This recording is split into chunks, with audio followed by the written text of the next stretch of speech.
cher Boubacar Boris Diop, cher Koulsi Lamko, cher Ndongo Samba Sylla, chers membres du panel, mesdames et messieurs, en vos grades et qualités, chers collègues, chers amis, chers étudiants, chers élèves.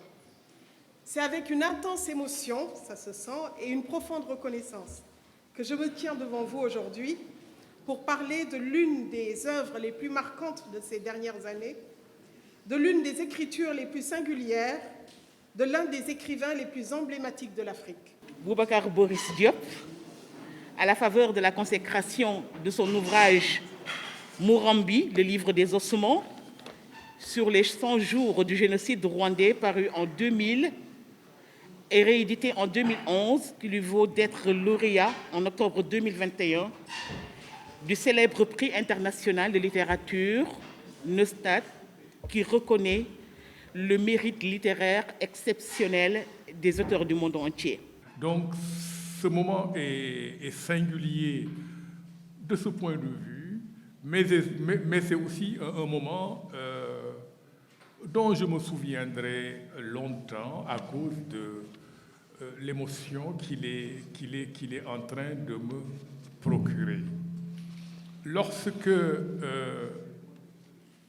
j'ai appris que ce prix m'était décerné, le prix Neustadt, j'ai immédiatement pensé à des rencontres comme celle-ci, parce que cela ouvre la possibilité pour nous autres Africains de revenir à travers un livre sur le génocide des Tutsis du Rwanda et sur son caractère fondateur. Vous savez, lorsque nous nous sommes rendus à Kigali, lorsque les amis rwandais ont appris que nous étions venus pour écrire des livres sur ce qui leur était arrivé, il y a eu quelques haussements d'épaules, des froncements de sourcils, beaucoup de scepticisme et peut-être même parfois un certain amusement. Écrire des livres après un génocide, ça paraît tellement dérisoire. Et pourtant, nous l'avons fait.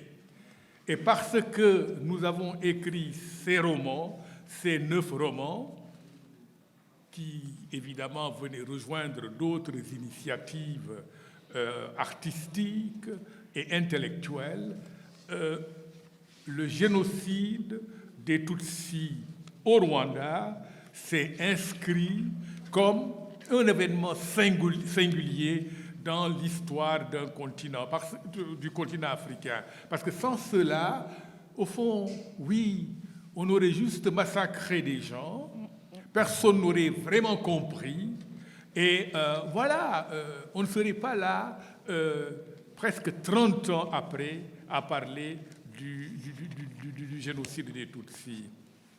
On connaît l'interrogation célèbre d'Adorno.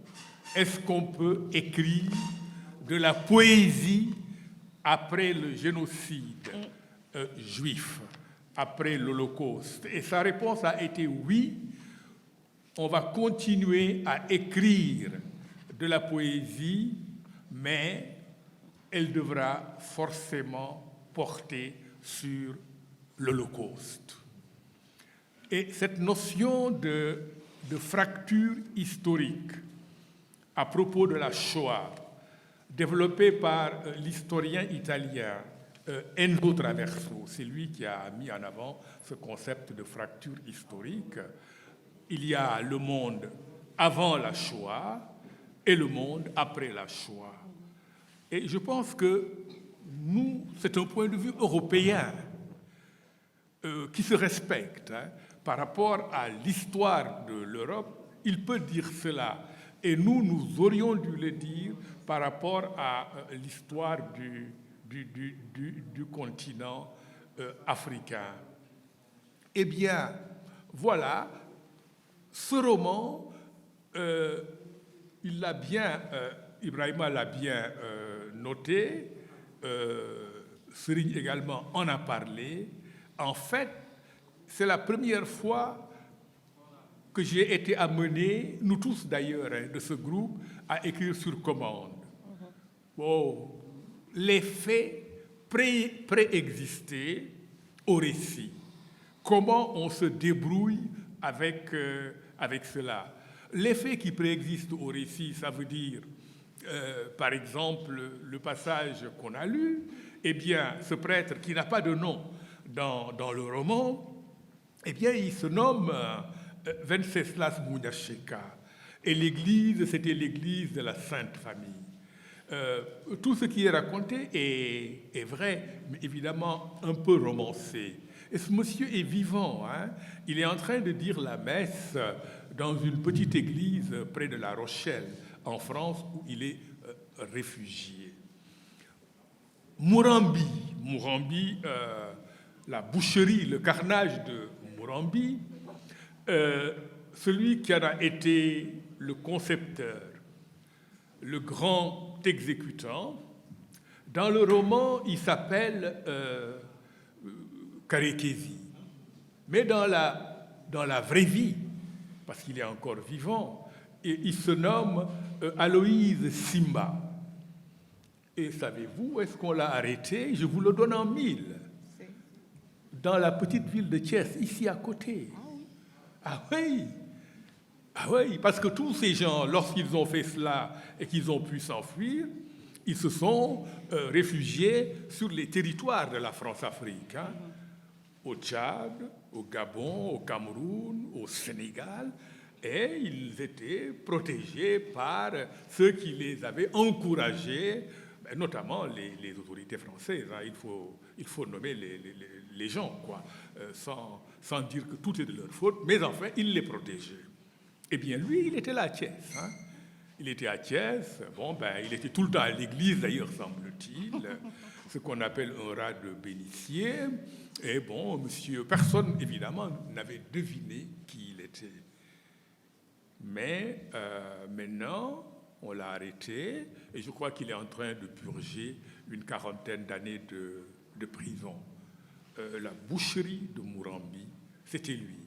Ainsi de suite. Pratiquement tout ce qui se trouve dans ce roman, je ne sais pas quel est le pourcentage, mais c'est vraiment... on a parlé d'Abinéza Siméon, mais c'est un monsieur que j'ai rencontré, et c'est l'homme qui m'a le plus bouleversé pendant ce parcours au Rwanda. Qu'est-ce qu'il dit? Son fils, d'ailleurs, était mort. Il était Hutu, hein, mais son fils faisait partie du FPR, eh bien, était mort au combat. Sa photo était là, d'ailleurs, et on cause. Et voilà, c'est lui qui m'offre vraiment les clés, et c'est peut-être lui qui me permet d'écrire ce roman. Son vrai nom, il est décédé, il était très vieux déjà, c'était Apollinaire. Voilà. Pratiquement, hein. Franchement, ça, je me demande même dans quelle mesure on peut appeler Mourambi un roman, parce que c'est vraiment plus un compte-rendu journalistique. Et évidemment, c'est un romancier qui écrit en journaliste. Et donc, il y a les deux. Et le texte, c'est ce que a très bien souligné Serigne, et écrit avec beaucoup de dépouillement, beaucoup de simplicité, sans trop de recherche esthétique.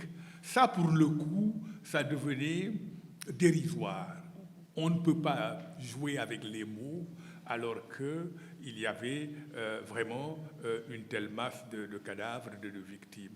Et la fracture, ça veut dire que, bon, ça peut paraître un peu, un peu pompeux de le dire ainsi. Le Rwanda, ça a changé ma façon de penser, pas seulement le génocide, mais de tout penser. Tout à fait. Sans le Rwanda, une direction que j'avais prise timidement en direction des langues nationales, je n'aurais pas accéléré le pas. Parce que là, je me suis compris que, j'ai plutôt compris que ce qu'on appelle finalement, dans le cas d'un génocide, la haine de l'autre, en fait, ce n'est que la haine de soi-même. Ceux qui ne le savent pas pourraient penser que les Hutus, les Tutsis et les Twa sont des communautés différentes.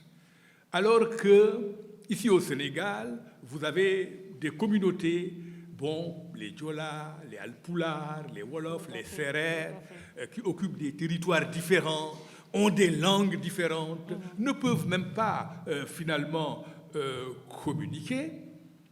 Et ce n'est pas le cas au Rwanda. Il n'y a jamais eu deux langues. La même langue pour les Hutus et les Tutsis, le même Dieu Imana, la même religion, les mêmes localités. Il n'y a pas de Tutsiland et de Hutuland. Tout le monde est... Et puis, évidemment, on dira, mais d'où viennent les différences? Ça veut dire les travailleurs de la terre, les pasteurs. La colonisation belge, colonisation d'ailleurs entre guillemets, est venue et a donné à cette division du travail un caractère racial meurtrier. Boris, donc, a essayé de représenter ce jeu implacable et sans issue du génocide et à le problématiser. Il a réussi à conjuguer un impératif de mémoire et un devoir de comprendre. Transmettre ne signifie pas renoncer à l'exigence de penser. Son objectif était d'impulser la critique et la réflexion, faire de son récit un instrument qui force la porte des consciences et des institutions. Alors, la question que je me pose, c'est que fait le récit Mourambi? Nous allons donc identifier à travers ces deux récits ces différentes sphères d'expression A1, A2, A3 pour prouver toute la douleur et la difficulté qu'a généré l'enfantement du roman sur le génocide. Car cette entreprise de représentation par rapprochement successif demande des sacrifices en temps que Gassama a d'ailleurs signalé en ces termes. Cela exige du créateur un effort immense et parfois atroce, que beaucoup d'écrivains contemporains africains et européens redoutent au moment où, plus que jamais, le règne tyrannique de la vitesse condamne l'écrivain à la brièveté et à la densité. Cet effort immense et parfois atroce est lisible dans la quête de Boris, qui est parti sur le terrain pour donner un récit le plus dépouillé et le moins dense possible. Pendant toute ma lecture de Mourambi, j'ai souffert d'un mal d'épaule tenace, comme si mon bras se détachait peu à peu de mon épaule sous les coups de machette d'un bourreau inconnu. J'ai compris peu à peu que l'histoire me rattrapait et que le cauchemar que je fuyais depuis des années se matérialisait devant moi, que le sang des Tutsis continuait à imbiber la terre d'Afrique et que plus rien ne serait comme avant. Dans la postface de son roman, Boubacar Boris Diop écrit « Je suis allé au Rwanda pour écrire un roman, mais l'histoire m'a rattrapé. » À la fin de ma lecture de Mourambi, j'ai su que plus rien ne serait comme avant, l'inquiétude ayant planté son drapeau noir dans ma tête. Se sont insinuées en moi les multiples voix qui bruissent dans ce roman polyphonique, les voix des vivants, je veux dire des survivants, mais aussi celles des morts qui ne veulent pas être oubliés. L'immersion dans les vies, les pensées et les discours des témoins du génocide et la proximité entretenue entre des personnages historiques réels et des personnages fictifs emmêlent les fils du réel et de l'imaginaire pour qu'éclate une vérité que le lecteur cherche avec le narrateur. Mieux que la sécheresse des documents issus d'archives, le romancier fait vibrer la vérité avec d'autant plus de vigueur que 4 ans après les faits, au moment où Boubacar Boris Diop, Koulsi Lamko, Abderrahmane Waberi, Monique Ilboudo, Véronique Tadjo, Tierno Monenembo vont prendre résidence à Kigali, la souffrance est plus vive que jamais. L'œuvre de Boubacar Boris Diop est une entreprise de création d'un universel dans sa plénitude non amputée de ce que Fanon appelait les damnés de la terre. En tant que membre de Quora et membre de Génération Plus Jeune, c'est donc à la fois un privilège et une fierté de prendre part à un événement qui célèbre de son vivant et en sa présence un patrimoine culturel et intellectuel panafricain, pour citer Koumsil Lamko. Donc un grand merci à M. Boubacar Boris Diop pour sa contribution essentielle à la libération du continent et de l'être africain. Pour analyser tout ce processus qui a mené Diop vers la conjonction avec l'objet-valeur, c'est-à-dire le récit juste, il faut étudier les différentes stratégies narratives adoptées par Khadija, la conteuse du cavalier et son ombre.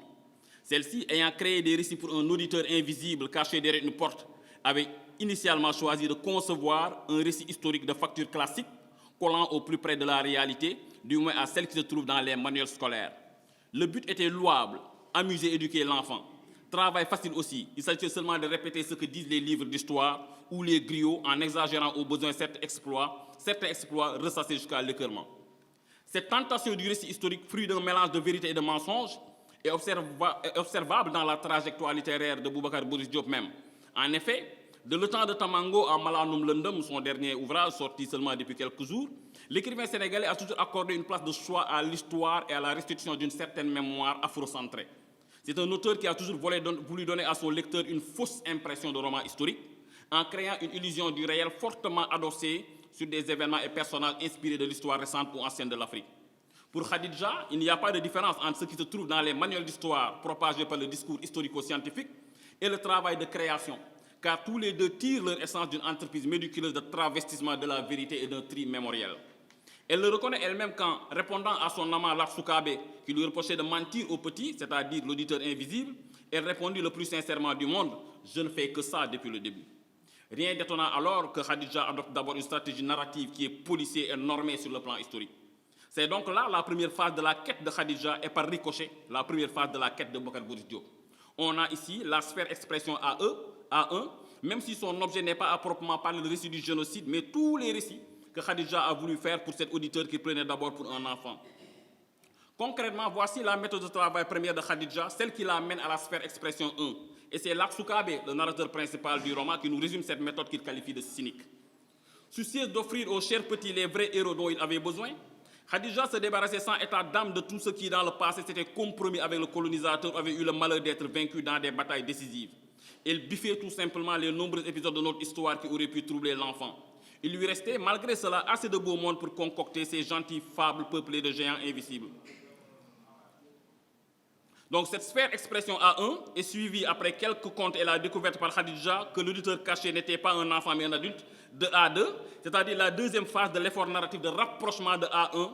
Ainsi, Boubacar Boris Diop se rapproche de plus en plus de son objet et du récit juste qu'il recherche d'abord avec Khadija et plus tard avec Cornelius ou Vimana. Le passage donc de A1 à A2 se fait de manière brutale et inattendue, comme le rapporte Larsukabe. Sans la moindre hésitation, Khadija modifia du tout au tout le schéma de son histoire. La nouvelle idée de la conteuse Khadija était simple, prouver que l'histoire de notre pays était une infâme succession de trahisons et de lâchetés dont il ne reste aujourd'hui que des mensonges éhontés. Donc la résistance, bien sûr, tout le monde a remarqué, le récit de Boubacar Boris Diop est aussi illuminé par des figures et des voix qui résistent. Bon, je cite Boubacar Boris Diop, « Nos journées sont si courtes et les tueurs ont tellement plus d'énergie que les braves gens. Pourtant, il y a un personnage de Félicité, c'est à elle qu'il revient de porter le témoignage remarquable d'une autre femme, une religieuse Hutu, c'est le contraire, hein, une religieuse Hutu qui porte le nom de Félicité et qui choisit clairement son camp à l'opposition de toutes les logiques d'appartenance. Dans le chapitre qui lui est consacré, elle apparaît de façon exemplaire comme la preuve qu'il n'est pas de liberté qui ne puisse s'opposer à la tirée génocidaire, fût-ce au sacrifice de sa vie, et rompre ainsi la double logique qui fait l'essence du génocide, celle des identités meurtrières et de la peur. Voilà. La société post-génocidaire garde des traces de l'horreur, parfois physique, comme une nouvelle cartographie de son corps. Il faut recoudre une nouvelle peau sur la cicatrice de l'événement. Et c'est ce que fait le récit. Recoudre une nouvelle peau sur la cicatrice d'une société qui a vécu cet événement. Vous cherchez qui, dites-vous? Elle a répété mon nom. J'ai soutenu son regard. Sa beauté avait quelque chose d'infernal. Le genre de femme qui suscite toujours chez les hommes du désir, de la crainte, des rêves fous d'une vie à recommencer et un vague sentiment de frustration. Elle était vraiment éblouissante. Je ne la connaissais pas.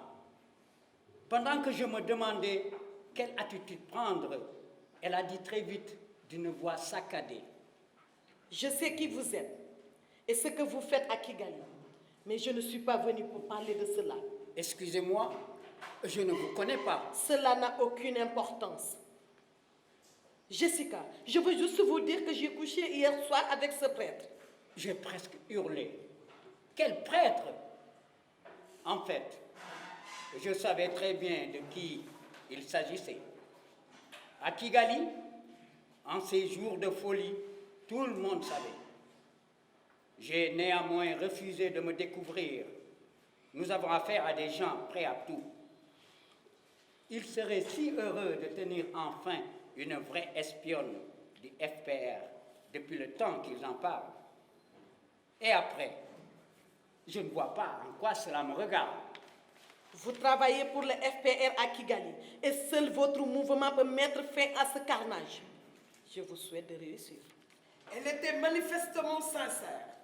Mais pourquoi venir m'en parler? À moi? Parce que vous êtes une personne bien, Jessica Kamanzi. Hein? C'est aussi parce que je vais mourir. Je restais sur mes gardes, mais quelque chose en elle me touchait. Chacun de nous essaye de survivre à ce qui est en train d'arriver.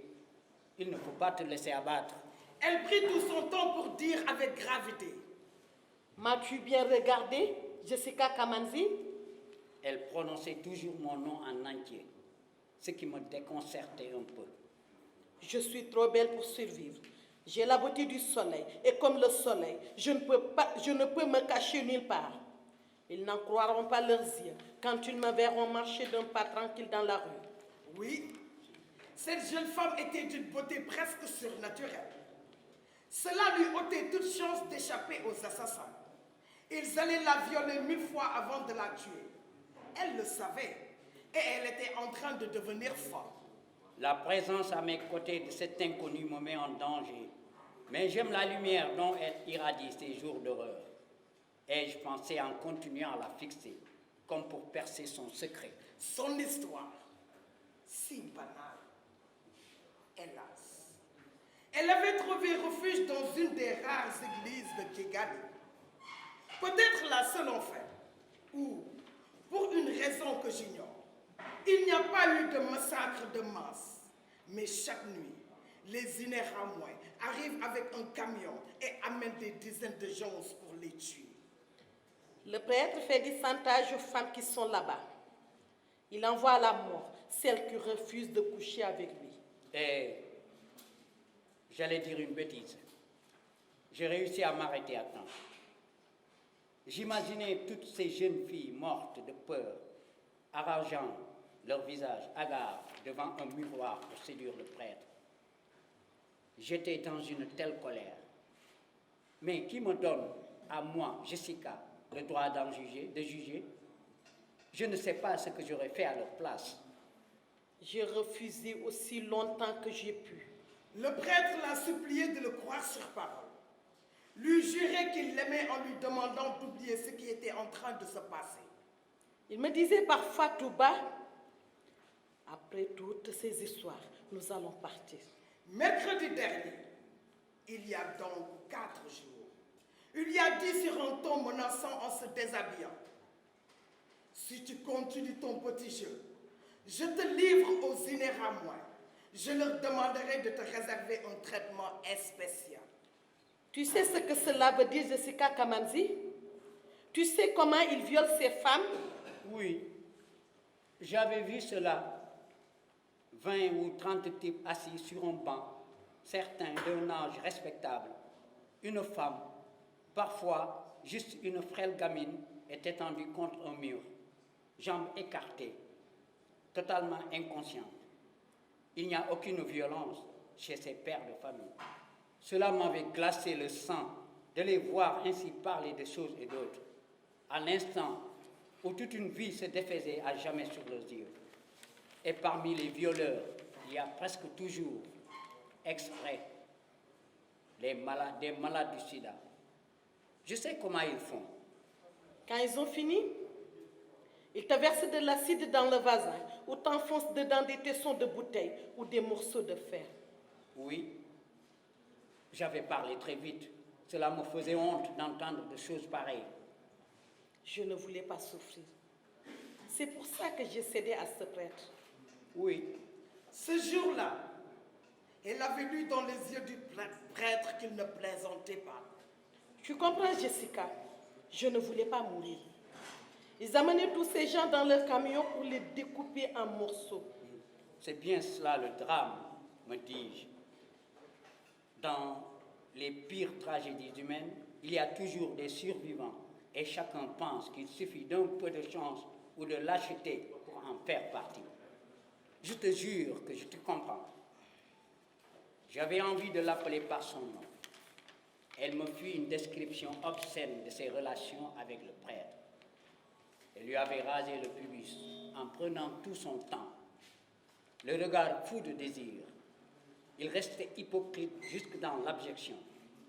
Il voulait lui faire dire qu'elle était consentante. Il m'a répété sans cesse qu'il n'avait jamais vu une femme comme moi et qu'après la guerre contre les INZ, je serais surprise par l'immensité de son amour. J'arrêtai ma visiteuse d'un geste de la main. Comment t'appelles-tu? Je n'ai pas de nom. Je suis celle qui va mourir. Mais tu me racontes des choses intimes. Ce n'est pas la peine d'entrer dans les détails. Aussi. Si. Je ne veux pas mourir avec cela. En général, on dit « je ne veux pas vivre avec cela ». Je sentis revenir ma colère. Pourquoi donc le monde entier laissait-il faire? Il a refermé la porte et plus aucun bruit n'est entré dans la chambre. Après avoir rempli du coupe de vin, il a mis une musique très douce. Cette musique des Blancs. Il a commencé à parler de sa vie et de la grande carrière de basketteur qu'il aurait pu faire. Jessica Kamanzi, cet homme est fou. Lorsqu'il m'a demandé si j'aimais mon travail dans cette petite compagnie d'assurance, j'ai compris tout d'un coup. Je suis que les hommes confient parfois le salut de leurs âmes à des êtres déments. Ces gestes si parfaitement ordinaires révélaient son profond dérèglement mental. Et moi, si lasse de tout, Jessica Kamanzi, au milieu de la nuit, je lui ai dit en caressant ses cheveux que je l'aimais. Et il a éclaté en sanglots. Il pleurait comme un enfant perdu. Nous avons fait l'amour. Ce matin, je me suis enfuie. J'étais supposé lui répondre.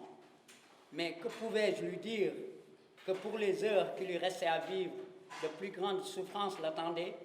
La ville flottait entre la vie et la mort et les inéramois. Vêtus d'écorces d'arbres et de feuilles de bananier. Passés sous la fenêtre, en criant comme des hyènes, ils hurlaient en chœur de toute la force de leurs poumons. Touba, Semba, Sembe. Touba, Semba, Sembe. C'était clair. Ils ne voulaient pas qu'il y ait un seul survivant. Nous les entendions, elle et moi. Nous savions que ces cris étaient l'unique vérité du moment. Les jours un peu mornes de l'espoir étaient si lointains. Je ne pouvais même pas lui mentir.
Elle s'est levée, ses jambes flageolées. Elle s'est appuyée sur une chaise pour me le cacher. Vous êtes en train de gagner la guerre. C'était vrai. Les villes tombaient l'une après l'autre. Nous tenions déjà une grande partie de Kigali. les troupes gouvernementales fuyaient partout devant les nôtres. Ce sera aussi ta victoire, comme j'avais envie de connaître son nom. Moi, je serai le soleil. De là-haut, je vais vous avoir à l'œil, vous du Rwanda. Soyez unis. N'avez-vous pas honte, enfants du Rwanda, que quelqu'un soit Hutu, Tutsi ou toi? Qu'est-ce que cela peut bien vous faire? Alors, après cette sale histoire, soyez sages et unis, hein? Elle nous parlait déjà depuis un autre monde. L'inconnue était à la fois comme une folle et comme une petite fille. J'étais sous son charme. Je me suis dit que je ne pourrais plus jamais voir le soleil sans penser à elle. Elle s'en est allée. Je l'ai accompagnée en esprit. En définitive, elle seule savait pourquoi elle avait agi de la sorte. Mais son geste ne pouvait pas manquer totalement de sens contre de petits assassins, stupides et misérables, presque innocents à force d'être pitoyables. Elle dirait, pendant sa brève traversée de la ville, l'éclat triomphant de la vie et de la jeunesse. Tout cela est absolument incroyable. Même les mots n'en peuvent plus. Même les mots ne savent plus quoi dire. Même les mots ne savent plus quoi dire.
Aye.